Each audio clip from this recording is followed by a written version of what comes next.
इतिहास के उन पन्नों को पलटते हैं जहां से अमेरिका की वॉर इकोनॉमी की असली बुनियाद रखी गई। इस कहानी की शुरुआत होती है प्रेस्कॉट बुश से।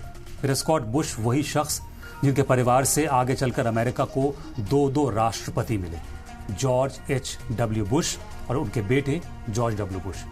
लेकिन इस ताकत की जड़ें भी तारीख के एक बेहद कंट्रोवर्शियल दौर से जुड़ी हुई हैं। 1930 और 40 की दहाई में Prescott Bush union banking corporation यानी यूबीसी के डायरेक्टर थे। इल्जाम यह लगा कि यह बैंक जर्मनी के बड़े कारोबारी फ्रिट्ज थीसेन के साथ काम कर रहा था। वही थीसेन जिसने फाइनेंशियली अडोल्फ हिटलर को मजबूत किया। इल्जाम लगा कि बुश से जुड़े बैंकिंग नेटवर्क ने नाजी जर्मनी के इंडस्ट्रियल स्ट्रक्चर को फाइनेंशियली सहारा दिया। इतना ही नहीं, प्रेस्कॉट बुश के कारोबारी रिश्ते उन कंपनियों से भी जुड़े बताए गए जो जंग के लिए स्टील और कोयला बना रही थी।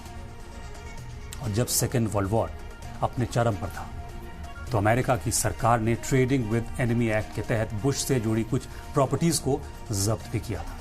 लेकिन तारीख का अलमिया देखिए, जंग के उस दौर में जो दौलत और नेटवर्क सियासी ताकत बनी, उसी ने आगे चलकर बुश परिवार को अमेरिका का सबसे ताकतवर सियासी परिवार बना दिया।